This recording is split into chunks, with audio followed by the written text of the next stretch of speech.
Um, well, I hope that I have figured out how to use this phone without having popping every 10 seconds. I'm sorry. I'm not a professional at this. This is my home. Uh, we we do this just we do it for free. We're not trying to make money. We're not trying to make this our business. I just think that as former Seventh Day Adventist who have become Catholic. We've got an unusual life that we could perhaps maybe add something to your life. I don't know if we can or not, but anyway, we're going to try. Okay, so this is Titus 2:4. And what I want to do, and Titus 2:4 says, some, in fact, I don't have, I've done, it's a series that we do on mothers, the older women, as Paul calls. That's our job, is to help younger women know how to love their husbands and their children. So that's the reason, that's the series and why we're doing it. And so it's been a while since I've done one, but go on our site and I've got different topics already covered in this series. But this one is about how do you be a good parent in today's world. You turn on the news and it's always, in the last 2 or 3 years, we're always on the verge of a nuclear Armageddon. Uh, there's protesting in the streets. There's violence everywhere. I mean, it's lots of people are it's Armageddon-ish. If it's not full-fledged Armageddon, it's Armageddon-esque. So if you're plugged into the media, you would believe that we're living in tonight, who was supposed to be with me right now, and he doesn't feel well, so he is sitting over there, not feeling well today. So he'll join us another time. But my husband and I vaguely remember the turbulent 1960s because we were born in that time frame, and so we get to see a few things, especially 1968. I do remember that, and after that, and we remember well the 1970s. Our childhood was simple and safe. Yet every night on the world news, back then they had the local news, and then they had like a state news. They had just the very local news, and so they would have the local news and then world news, and then they would have another newscast like a state news, and then they'd have the same world news. And I don't think it was the exact same news that they just repeated, but so you could get an hour of world news. And it was the older, nowadays a bunch of kids are on the news, but when I grew up, there was the older and seemingly wise adults, such as Walter Cronkite,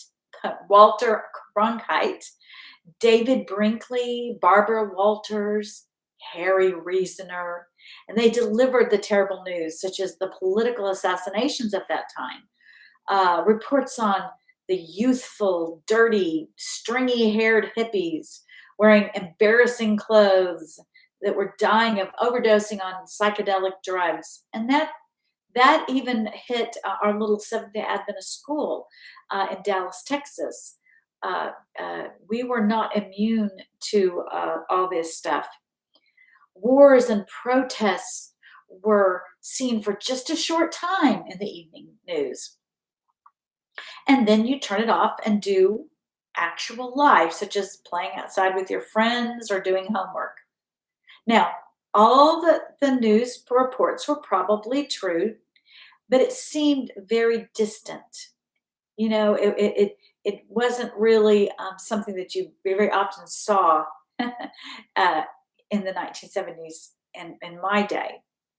Now, today we have social media that draws every home into the chaos continually 24/7. So we can think it's worse than the 60s. Well, and it does seem like it. However, people really haven't changed, but technology has. We used to trust the American reporters to tell us the truth.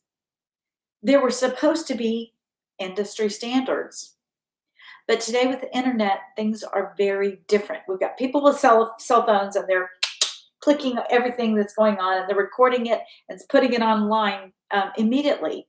And so we can actually, X is one of the fastest ways to find out what's going on in the world because people are on there constantly talking about it way before the news can say anything.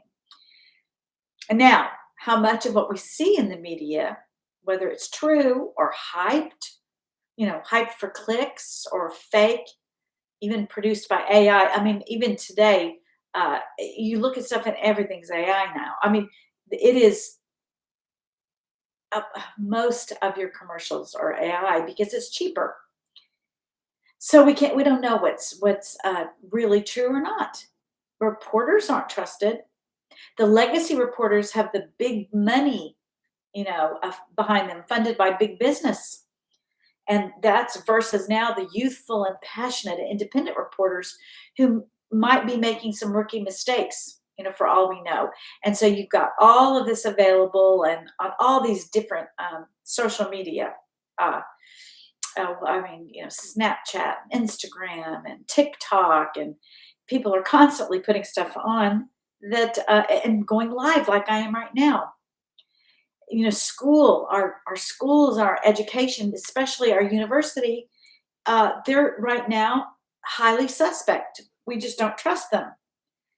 Everything's called the patriarchy, but the patriarchy was just that the men, there were men that were in charge, and now religion and the patriarchy, we don't even think about that anymore.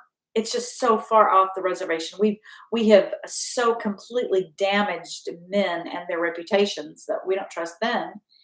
History as we see it is changing. It's being rewritten in real time. Science is mocked. So we're the lost to know based on the science, anything. Since everything is being touted as a new comprehensive study that contradicts, the other definitive study, and they go back and forth on social media, debating which study is, scientific study is conclusive about everything, and especially vaccinations and all that kind of stuff. Medicine since COVID is completely discredited. And honestly, the medical field has made most Americans feel like victims due to its greed. Our leaders and our politicians are considered corrupt and self-serving. And so, really, honestly, we're now looking to technology to solve our problems and to kind of lead us through these times. And technology is a new and terrifying frontier with non-intelligence, non-human intelligence becoming the new God we go to for truth. All of it is very discouraging and confusing. So how do we raise our children in such times? My husband and I have been pondering this, and we've got some suggestions and ideas that we want to just throw out there. Just keep what you like and dismiss the rest. Okay, so we're just going to go ahead and give you some ideas, and we will constantly update this as we think of things, and we'll please put some ideas on our comments and tell us what you would like to add, or if you disagree, tell us why you disagree. Okay, so the very first thing I want to just premise this is that each child is different. So please get to know your child, because each child is going to need something. Boys may need different things than girls. The first child may need something different than the last child because of the way their brain is structured. There's just all kinds. Everybody has different personalities. So get to know your child and find out what works, and don't just do the same thing for every child. Do something different how they need it. But other than that, the actual first bit of advice we would like to give you is that the parents' stability and calm is a must. Make sure that you deeply connect with your faith and with Christ. First and foremost, first and foremost, get your life together with God and become holy so that you can be that righteous man whose prayers availeth much. You can't teach your children something and then you give them an example of something else. Your greatest thing that you can give to your children is you being a good, godly, holy parent. Okay, so while you're working on this, don't stop and wait till you're holy to do any of these suggestions, but while you're in the process of becoming holy, um, disconnect with the internet as much as you possibly can. And that's hard to do in this world. But don't just scroll through. Find out where you want to be. I will listen in the morning to Bishop Barron's Rosary. I have all these different podcasts or YouTube casts, whatever they call them, that I listen to. I like, his name is Larry Alex Taunton. I enjoy listening to him. Oh, there's lots of them. I really enjoy Joe Heschmeyer. Of course, Miles Christian, who that's really not his last name, but he started it. He used to do one on Seventh Day Adventists, but now he's doing one on apologetics for Reformed theology. And I haven't watched a lot of that, but I do think he's a great guy, even if I disagree with him theologically. And there's just a lot of ones I enjoy listening to. There's tons and tons and tons, and I can't think of them right now. But as much as you can, just disconnect with the internet.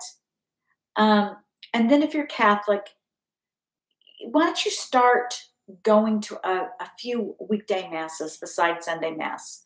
My husband and I try to very much go to, sometimes like they'll have an early morning mass or a late in the evening mass, and that's really nice. And instead of just sitting in front of the television, go to mass. So strong, confident, and godly fathers are going to be in great need in the future, but you got to start with them right now. I mean, we've gone through how many decades? At least 5 decades without the world uplifting men being strong. And I would say it's actually a lot longer than that. My husband and I, just out of fun, one weekend took off and just tried to decide, when did we start denigrating the male on in Hollywood? And so we went back and we looked at a whole bunch of different things in the 50s. And we thought, okay, maybe it's the 1950s where we started really ripping into men and making them feel like they're buffoons. No, it was before that. And then we went back to the 40s and the 30s and the 1920s. We went past when there were talkies. It means they had no and silent films, and even then they tended to make men look like buffoons. So it's just in our whole history of Hollywood they've been doing this. But we will desperately need strong, confident, and godly fathers in the future.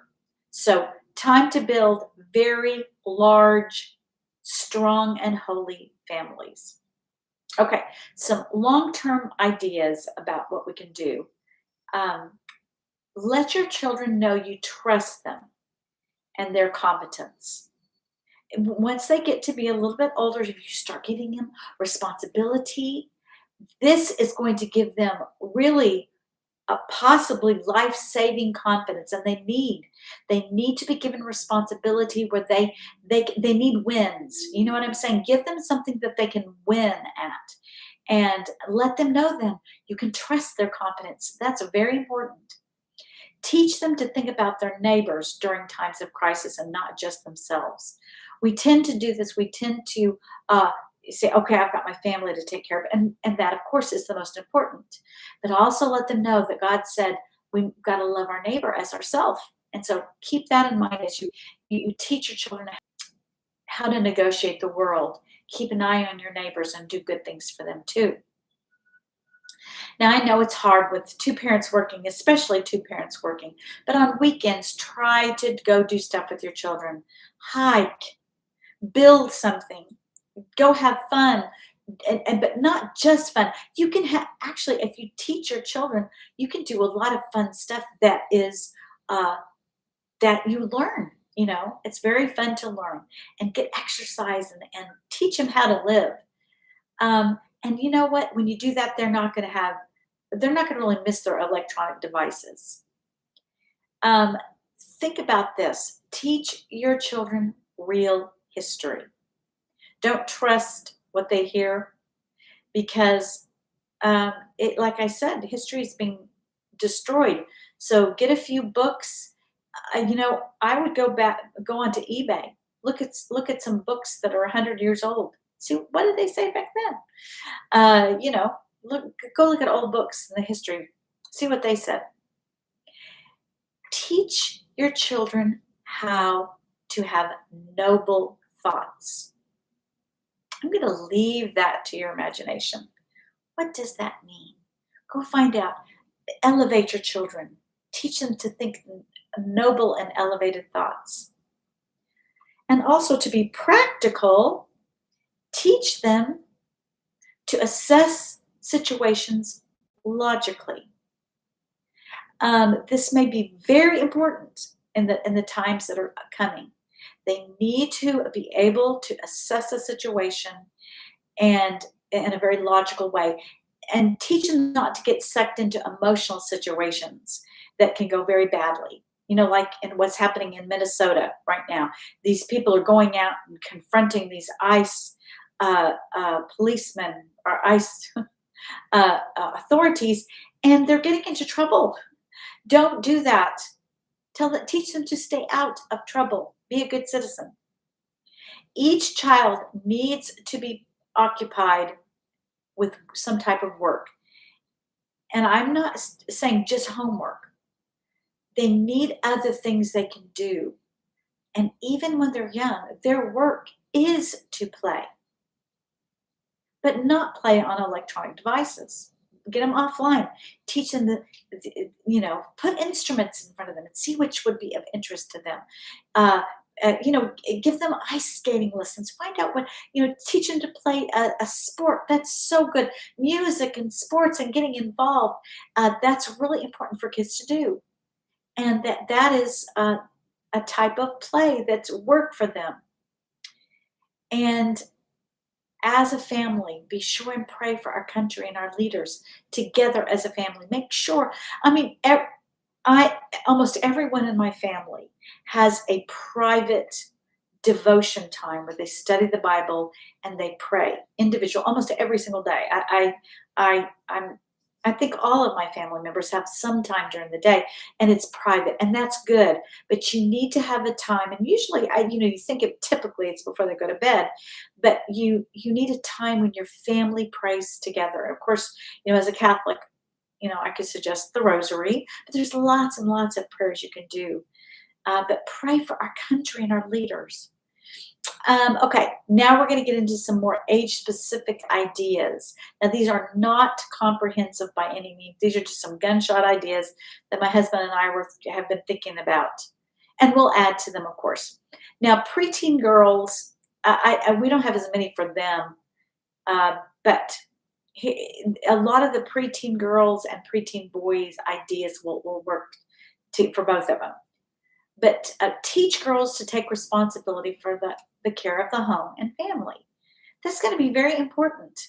We tend to just want to push them into a career or push them into sports or something like that. But they need practical things like maybe learning how to sew, just stuff like this, and maybe create a girl's own line of doll clothes or clothes that maybe if she gets good enough, she can do her own clothes. Teach them to do um, what to do in case of encountering strange men. Teach them to be very aware of their internal fear factor. If you get a sense that something's wrong, teach them how to get out of the situation, how to escape and avoid bad situations. This is one technology that I'm extremely happy about. We now live in a world with cell phones. And I mean to tell you, you can save yourself a lot of trouble by calling up dad and tell him, "Come get me right now." Okay, so preteen boys, begin talking to them about safety and their responsibility in keeping themselves and others safe. Boys, that's going to be your primary duty as men, is taking care of those underneath you. Teach them that they are and will always be in charge of protecting the innocent. And what does that look like in today's world? You can't go around being John Wayne and just punching out people that you see are doing something wrong. You got to figure it out. What's legal? What's legal in your school, and what do you do? Um, Learn that there are bad guys, but that not all bad guys, not all are bad guys.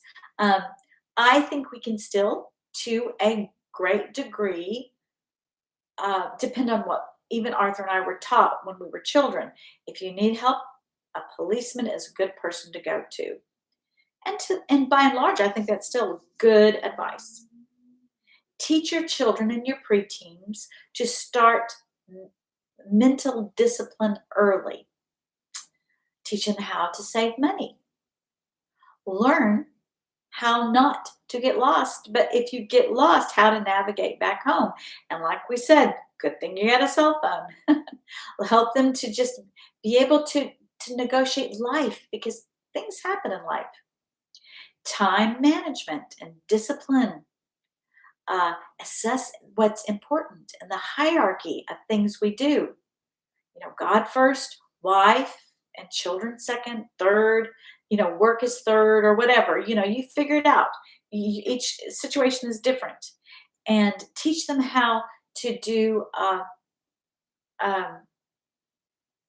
the protocols of how you assess things. Teach a little boy how to make a fire. If tell them to think of others, just like we were saying. They're there to help protect others. So if you see your sister or maybe even your little brother is cold, give them your jacket. Teach them about tools and self-defense. Then you need to teach them they've got to take care of themselves, because since you're responsible for the world, since you're responsible for your world, you need to take care of yourself and eat right and exercise. Okay, and teach them little basic building skills. They need to be able to take care of their car. They need to be able to fix a flat. They need to be able to assess certain sounds in cars. Oh, that sounds like the axle. That sounds like the oh, I actually can do that. When my kids were young, my husband went away. He was gone for work a lot, and I had to be able to assess the sounds in the cars to know which was a battery or a honey. What's the one that works with that teaches the battery or that teaches the battery to go? Coach. No, no, no. The other thing that we were always having go out, the alternator. Is that the one? Yeah. The alternator, see, I even thought the alternator would go out. Okay, so teach them how to fix things. Okay, and now for your teenager, of course, this is all will go into the teenage years, but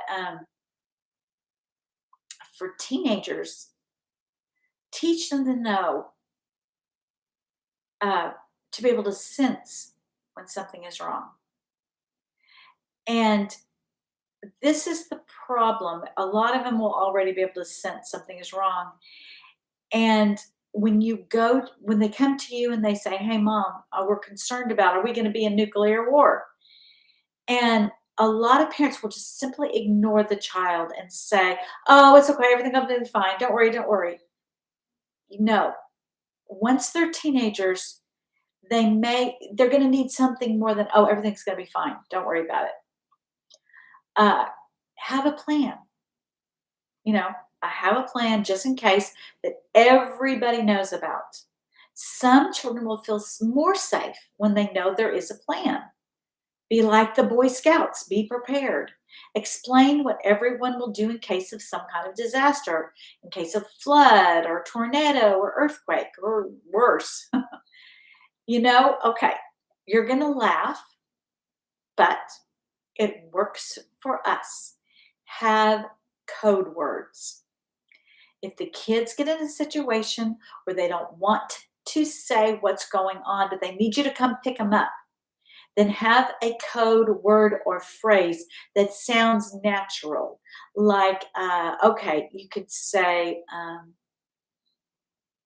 hey, teach them to say, if they call you up, say, "Hey, Dad, uh, I just got a text from uh, Grandma Pearl, and would you take care of that? I think she accidentally texted me," something like that. And that will tip off, wait a minute, we don't have a grandmother Pearl. What are you talking about? It's little code things like that. So little code words or phrases. And actually kids like that. Boys especially, oh, code word. And girls will feel very good, like, okay, I'm in a bad situation. Come pick me up, or something's wrong. And then occasionally practice it. What to do in case of fire or disaster. My uncle sold smoke detectors when they first came out, and so he would go around selling. And then, he would also assess where the smoke detectors in the house needed to be, and the escape routes of everyone. And he would actually get the families together, and they would go through a fire drill. And so I always thought that was a great idea. So occasionally do a fire drill or a disaster drill, and especially know what to do in case you can't reach each other by cell phone or even by car. Teach your kids where to go for information, because if you teach them that the internet is trustworthy, that's not a good place. There are certain things you can get for sure. You ask, how far, how many hours of driving between Dallas and Midland, Texas. Those things are fine. But if you really need some if you really need some wisdom, that's not where you go. I'm sorry, Grok and Alexa and a lot of these things. That's not where you want to go if you really need some good information for how to raise your children, how to uh, how to get along with your parents or whatever. Teach them where you go to, and what information to trust. Okay, now we've got all that done. And I want to end with two other statements. Teach your children to praise the Lord in all things. Read Psalms with your children each morning. We just read Psalm 72 this morning, and it was gorgeous. There's so many praise Psalms out there. Get your children habituated in praising the Lord no matter what is going on. Disattach it to their feelings. We praise God because He is God and He deserves our praise. That is what we do no matter what we feel. And let me tell you, if you do this long enough with your children, It is going to profoundly change your heart. Now, after all this preparation for life, you've done so much to help your children. You've done it all to get your kids prepared for life. And life goes bad. And it does for all of us.